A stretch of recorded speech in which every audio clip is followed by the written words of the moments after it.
is the first Disney video I've ever filmed without ears on, but I just like accidentally put my hair like this and liked it, so I don't want to ruin it with ears. So yeah, I am actually wearing a Disney jumper, but just all my hair is covering it. It's my it's Tea Time Mrs. Potts jumper that I love. But yes, I've got a lot of hair today going on. Hey guys, welcome to today's video. I feel like you look really wonky. Let me see. Is that better?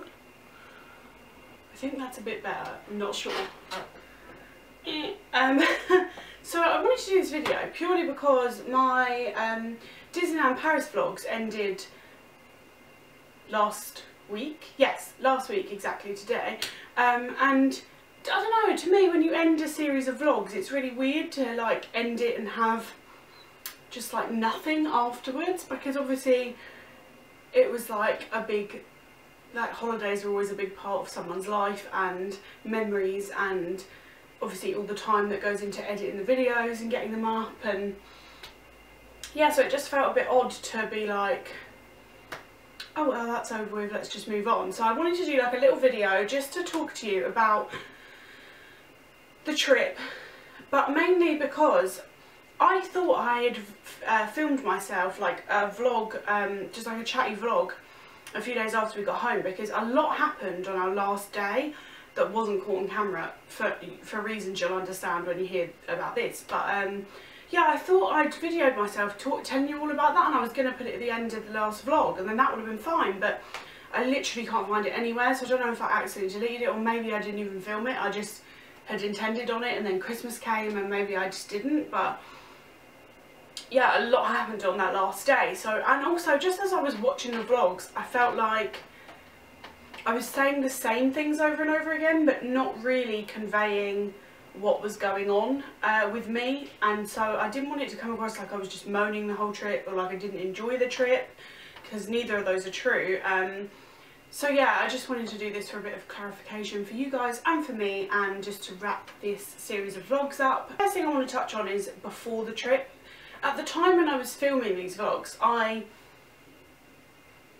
really wasn't ready to talk about what was going on because it was so raw. But now obviously it's a few months later, and I've already addressed this, but my nan had just passed away, I think exactly a week before we were due to fly out to Paris, which is not a lot of time, like to process that or to deal with it before you're then on holiday and everything's like rush, rush, rush, pack, get everything ready for the cats to be looked after, like, and getting ready for Christmas. It was just a lot, so I was already like majorly overwhelmed. I actually had said that I thought I was going into a flare-up of my lupus before my nan, and then when my nan happened, like, I don't know if any of you guys know this, but stress is like the worst thing in the world for lupus. Like, if my body's under any kind of emotional distress or just stress, my lupus will fight harder, which means that my organs are being attacked harder. My disease becomes more active, and then it causes a flare-up. So obviously losing someone that you're very, very close with, like, and then packing, and then also it snowed like heavily a couple days before we were due to go, or the day before we were due to go, and then there was this and ahhing about whether our flights were going to be cancelled, so it was just a lot. So I was really unwell, having a flare-up, but also just really stressed and upset, and I felt guilty about going away. I felt like if I was going to go and enjoy myself, it'd feel wrong to be enjoying myself because it was so soon after my nan. So there was just a lot going on for me in my head and around me, and it just, yeah, it was just hard to shut off and be in that like holiday happy mindset to begin with. So I don't think I was necessarily in the right headspace for a holiday, but it's one of those things, like, it happens, and we'd talked about not going. Like, Belle had said to me, if you don't want to go, you don't want to go, like, it's fine. I just don't think that's what my nan would have wanted. I don't think that's what anyone would have wanted. So and it wouldn't have changed anything, if that makes sense. So actually I was excited to like have the joy from being at Disney. So when we got there, I struggled through the airport. You just never realise when you're able-bodied or healthy and fit and there's nothing, you don't have any illnesses, nothing wrong with you, how strenuous airports can be, just like long time standing in queues, a lot of walking, a lot of obviously pulling your luggage around. Obviously Ben helps a lot, but I want to be independent and help myself, so yeah, the airport was hard on me. And then when we got there, by the time we got there I was absolutely exhausted. I was ready to just sleep, to be honest, which is another thing that I find hard now, because your first day on holiday is like so exciting, but when you're ill or you've got a disability of some kind, it's like you're just done for the day when you get there. So that was hard, and I honestly had thought before the trip that that wouldn't happen this trip. I don't know why, like now I'm like, it doesn't make sense, why did I think that? But at the time I just thought I was so bad after Florida, because Florida's like a whole different level. The parks are so much bigger, it's so hot, and heat's the worst thing for me.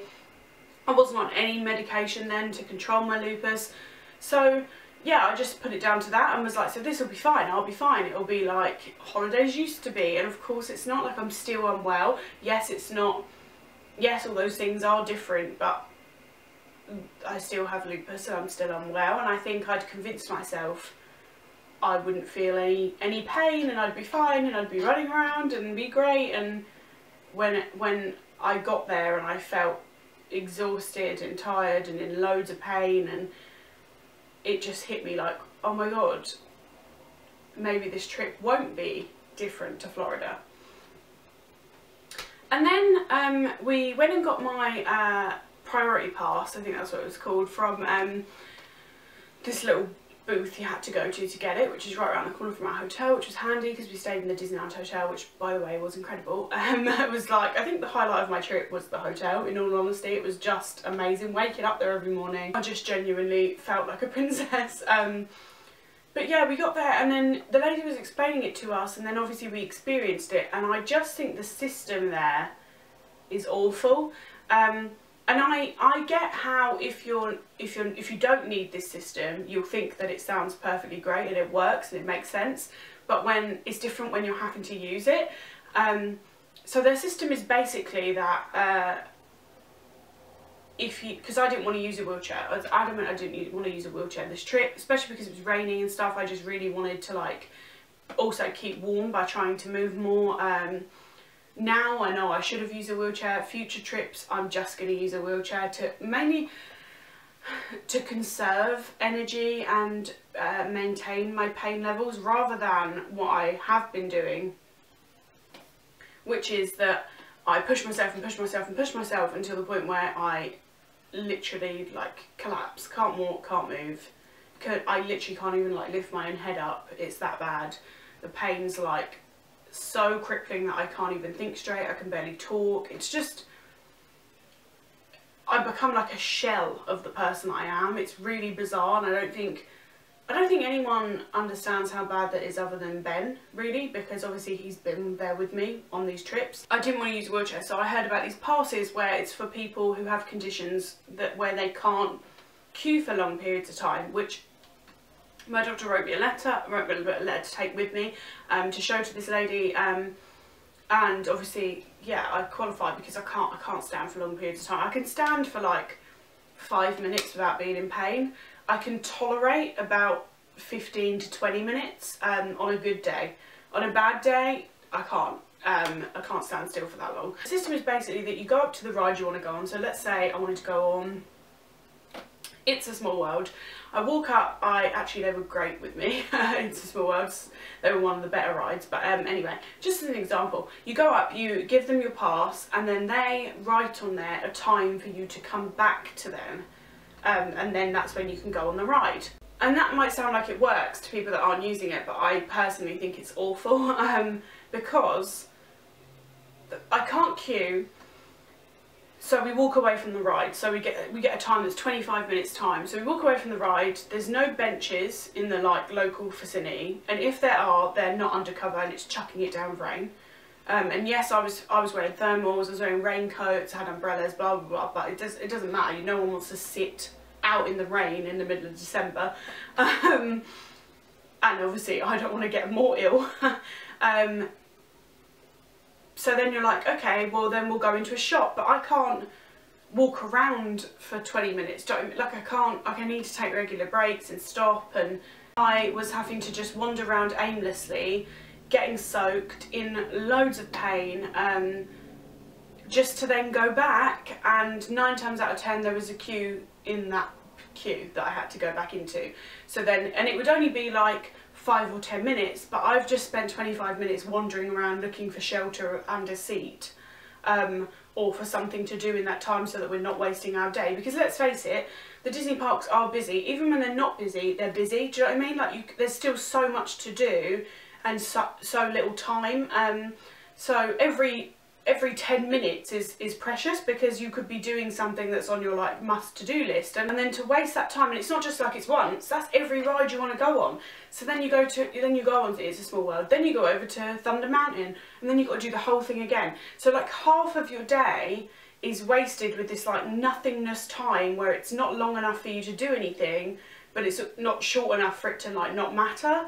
Does that make sense? I don't know if it makes sense, but like living it was like a mess. It just caused our day to be really like broken and jolty, and like it wasn't a smooth Disney day of like, oh, just go on this ride and then catch a drink and then go on this ride and then grab a snack and then have lunch and then watch a show. It was like, go on a ride and then wait 20 minutes and then go on and then wander around in the rain just to go back onto the ride and then go back to the ride. And do you know what I mean? I can't explain it better than that, but I just think the system's really awful. So that was like upsetting, because it felt like, and I looked online for like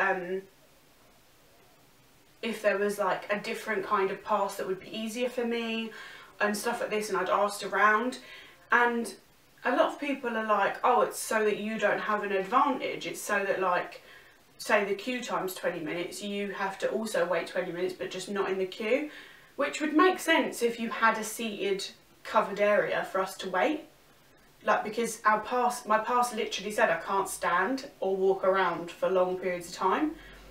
Well, it actually said for longer than 15 minutes, I think. So like, it makes no sense. And sometimes they'd give you 30 minutes or 40 minutes, and even then it was like an odd nothingness time, and I just don't think it works. And like, to say, oh, it's because they don't want you to have an advantage, I don't really get that, because we're already disadvantaged at life.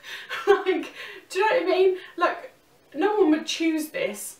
I would much rather, like I did back in 2012 when we went to Florida, be perfectly healthy, not have lupus, not have any of these conditions, be able to walk and stand and chat to my boyfriend, and we used to play games in the queue, and we waited 2 hours sometimes in Florida when we went in 2012 when I wasn't unwell. I would choose that and wait 2 hours in every line than this system every single day of the week. Like, I would never, no one would choose their ailments just to be able to do this crappy system. So to say it's to stop you having an advantage is very bizarre to me, because we're already disadvantaged. Like, so why add, like, our day at Disney is going to be harder than other people who have no health issues or disabilities. So why make it that we at another disadvantage? I don't know, it just was disheartening. It didn't feel very Disney at all, and it just was also not implemented well. We had lots of interactions with staff where the staff were really rude about it and confused about how it worked themselves, like, so it was obviously making us confused because it was our first time doing it. So it was just a bit of a mess, that system, to do with the pass, which was another reason for me to feel deflated about being ill. Wow. Like, this is how difficult everything has to be from now on, which is not a nice thing to have to realise, especially when you're on holiday, but that's what it was. On the note of rude staff, we came across so many rude staff. Staff that like you'd approach them at like a food kiosk and they wouldn't even like say hello, they wouldn't even look up, or they'd be chatting to another staff member. In fact, I do think I'm going to write to Disney, because although it's not Florida prices, we still spent a lot of money. Like, you know, the Disneyland Hotel is expensive, and I don't expect that service from Disney, no matter what price you're paying. Like, I just don't think them as a brand would be happy with that service, and I definitely wasn't happy with that service. And so yeah, I really do think that's something that I'm gonna need to write to them about, just because, like, at the end of the day, as much as no one likes to complain, like, nothing would ever change if people didn't bring up what was wrong. Do you know what I mean?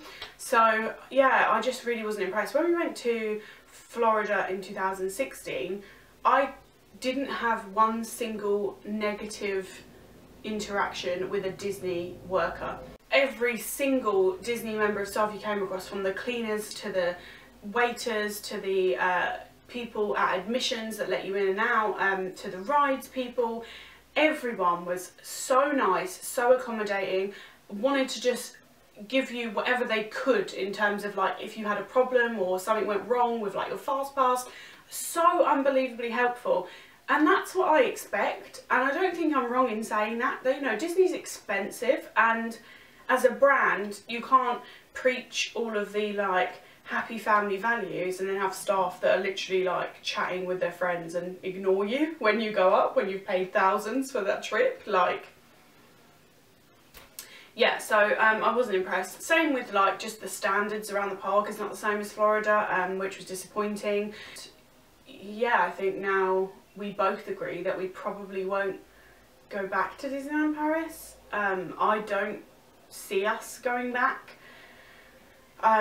because of this, unless I'd heard that it had drastically changed. But that was all hard whilst we were there. It's like you want to be immersed in the like Disney bubble, and then all these things like pop the bubble and you're like, oh, and it becomes more of a like disjointed trip than in Florida. In Florida you're just fully in the bubble, like you're literally just floating around like you're in a Disney movie.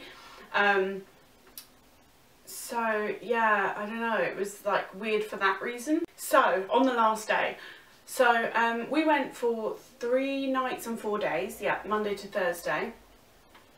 On the last day we got up really early, packed all of our bags. We packed some the night before but packed the rest, checked out, left our bags at the hotel. We went to the main park, then we went to the Studios park, then we went to Disney Springs to do our final shopping and grab lunch, and then we had to go back, grab our bags, go to the train station, get the train to the airport, and then fly home.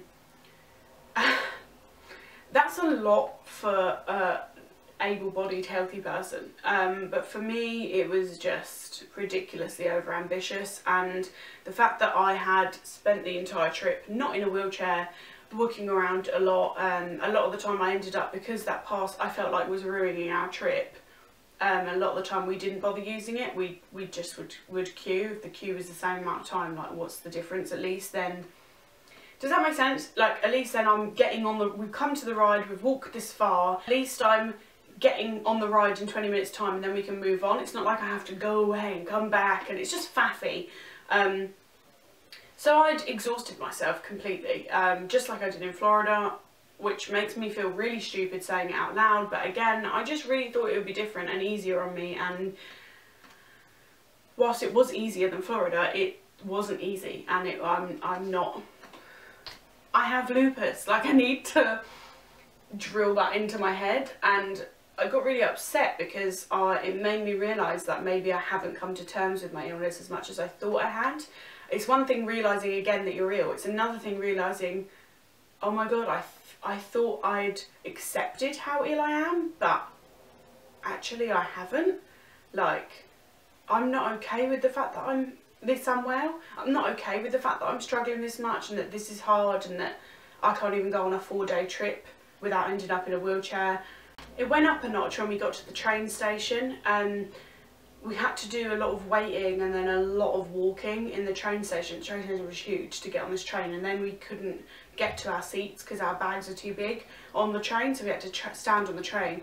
And all of that, it got to this I can't explain it to people that don't like live with something like this or with this, but it's literally just like I'm being covered in cement. So it was like the beginning of the day I woke up and I was like a bit stiff.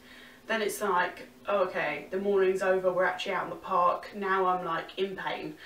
Then it's like midday when we're getting lunch and I'm in agony.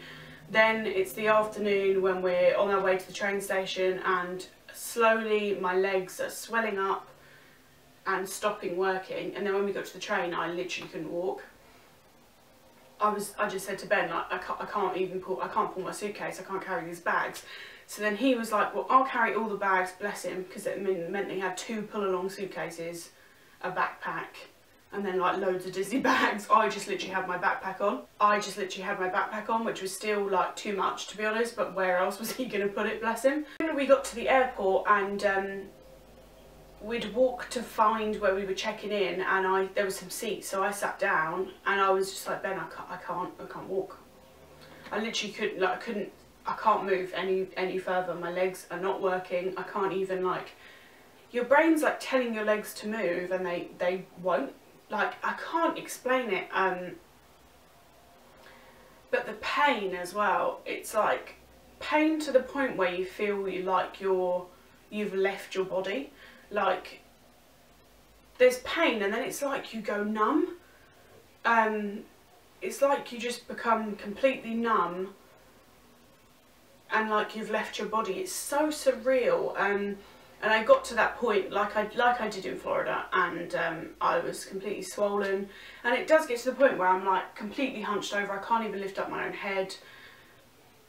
I was crying just because of like how awful it is. So Ben goes and talks to the guy and tries to check in without me. I'm literally just sitting, like, the guy can see me, but I'm quite far away. But anyway, I couldn't make it up to the desk and then stand there whilst he checked everything. I just couldn't. So Ben said, I'll go over and I'll check us in, I'm sure it'll be fine. He took my passport and everything, but then the guy said, oh, I'm really sorry, but she's going to have to come over, like, I have to obviously check, which we should have thought through. Obviously he needs to check like my face against my passport. You can't just be like, oh yeah, I'm checking out some random girl that's over there that you can't really see.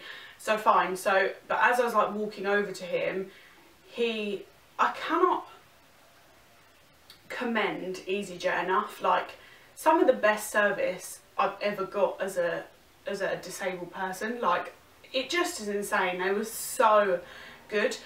As I was walking over, he just was like, oh my god, I could hear him. Like I said, I wasn't like far, but I was far enough that I could hear him. Also, we were the only people around, so it was deadly quiet. As I was walking over, he was like, oh my god, and said to Ben, I'm going to get her a wheelchair. She needs a wheelchair. Ben was like, yeah, that would actually be amazing. I was going to ask after you'd done this, because she can't walk any further. And I was like, literally at a snail's pace, making it over to his desk. And like I said, all hunched over, and I had to keep holding on to things because I've collapsed. Like, my legs have just gone from underneath me before. He was like, no, I'm going to get you a wheelchair right now. I'm going to call someone. He called someone and was like, so there's a thing just around the corner. It's not that far. If you could just get to there and sit down, just wait there. Someone will come and pick you up with a wheelchair. Someone will bring a wheelchair to you, and then they'll push you through.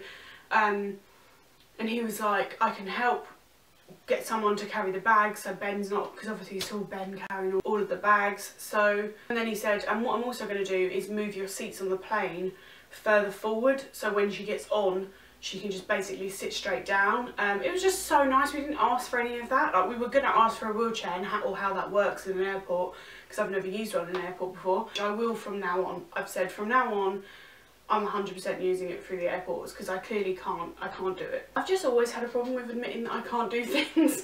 Genuinely, since as a kid, like, I don't ever want to admit that I can't do something. I want to try until I can do it. But obviously, it doesn't work with walking. If you can't walk, you can't walk. I'd pushed way beyond where I should have given up on this trip. I should have given up on day 2, and I'd pushed through. And then I was like struck down. So I went and sat down. The guy was just so nice. I went and sat down, and eventually this lovely lady comes over and helps me get into a wheelchair. Someone takes the bags off. I felt really ashamed being pushed through the airport by the staff member, like, and it's not their fault. That's their policy for a reason.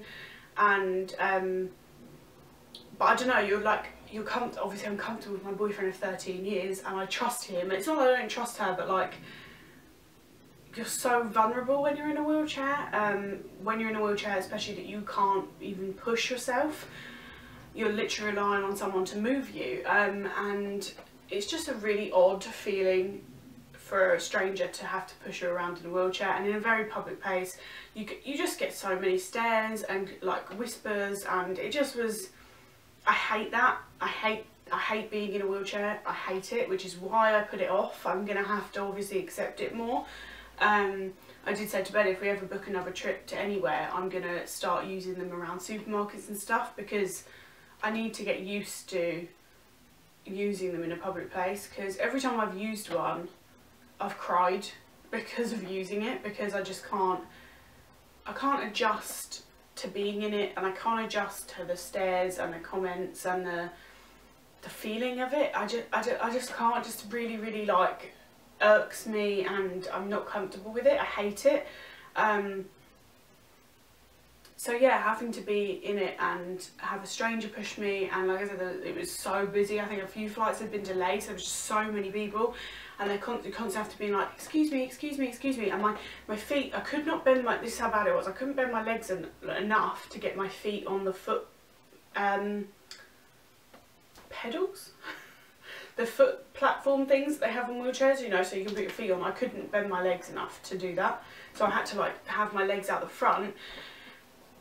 And it's not the lady's fault, but people kept walking into me, or she kept accidentally bumping me in, and the pain I was in, and then to have like to be pushed into someone, the pain was just unbelievable.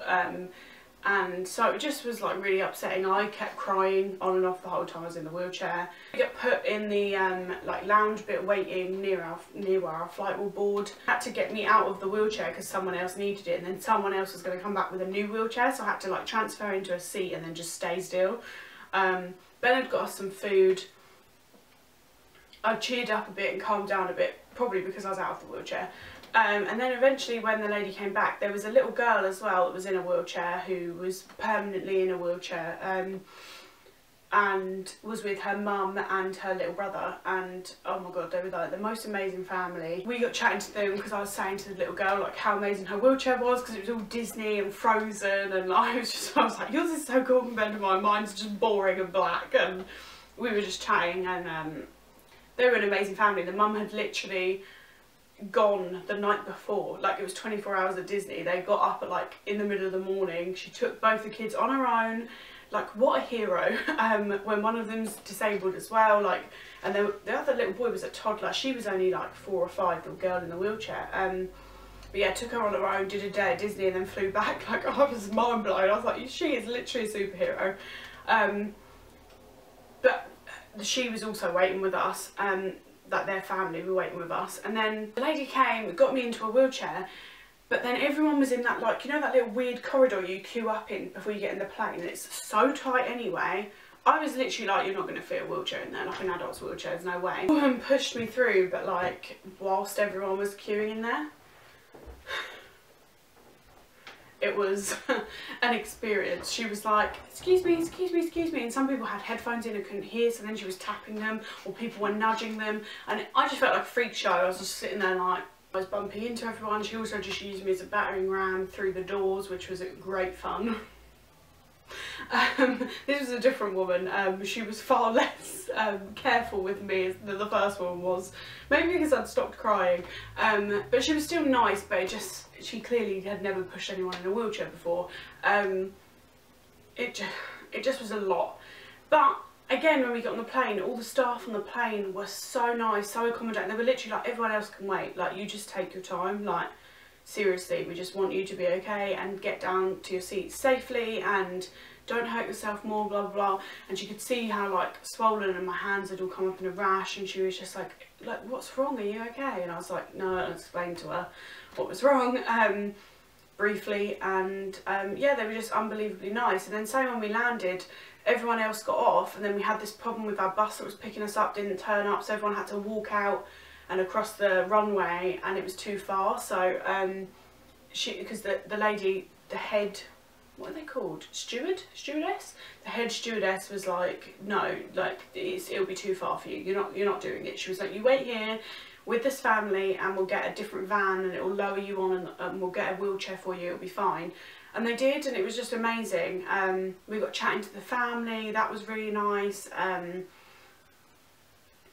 It just was, yeah, like it was awful, but just a huge thank you to EasyJet, because they made it 10 million times easier and better for me. It's just got really dark in here because there's a snowstorm happening outside.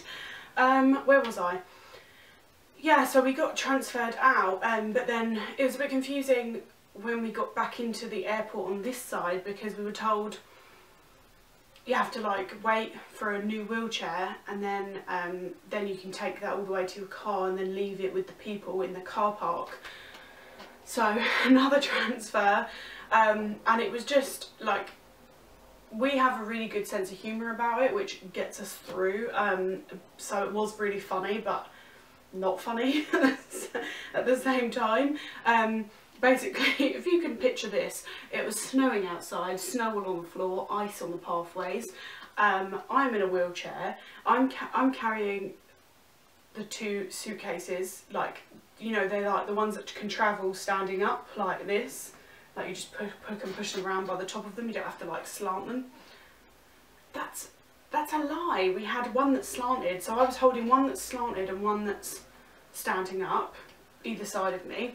I had bags, all the Disney bags on my lap, and then Ben had a backpack on his back, a backpack on his front, and then was pushing me. So we were like this huge travelling mass of people and bags. And then we had to go outside, and then we nearly slipped. He nearly let go of me on the ice, and I nearly floated away into God knows where. It just was like crazy. But we had a good laugh about it. It was like really late at night. When we got up to the car park, the guys were like, wow, have you really just travelled through the whole airport like that? And we were like, yes, because we couldn't find anyone to like ask if there was help for that kind of thing. So yeah. But it was good in the sense that it cheered us up. But yeah, then we got in our car, then the car park tried to say that we owed them like £200, which we definitely did not, which was alarming, and we were like pressing the button like, no please, just let us out, we need to go home. But then we got to come home and see our kitties, and I just did a lot of resting. But yeah, I just really wanted to do this video to let you know how hectic it was at the end of that trip, because I didn't really get a chance to share that with you guys. And just say that I don't think we'll be going back to Disneyland Paris anytime soon. Yeah, I think that's the problem. Once you've been to Disney World, you can't help but compare it, because at the end of the day, it's still the same company, so it's like, it should have the same standards. And it really doesn't, so yeah, a bit sad. But overall, I loved the trip. Like, I don't sit here and think about the rude staff and the dirty toilets, you know. I think about how amazing it was that we had so much fun, and that we went on rides and had great Disney food, and all of those things I think about. So it was a really great trip, and it was what we needed in terms of it was fun and it was a distraction. But I think any trip when you're unwell has its difficulties, and I just like to be quite like upfront and honest about that, and transparent, and just want to say that it might have seemed like I was moaning the entire time, but I had a lot going on, and I still did have a lovely trip. But yeah, that's it for today. I hope you've enjoyed this video. If you have, please give it a big thumbs up. And subscribe to my channel. I'm trying to hit 1,000 subscribers. We can do it, we can do it! And I upload 3 new videos every single week. I did miss one. It's best if you follow me on Instagram and Twitter if you want like the most up-to-date info, because I post there every day. Please do let me know what your experiences of Disneyland Paris have been, because I know loads of people just love it and go back and go back and go back. But I've been twice and both times I've been disappointed for the price that it was. So yeah, are my standards too high? No. No one can ever tell you your standards are too high. And that's it. I hope you're having a wonderful day and I will see you again soon. Bye!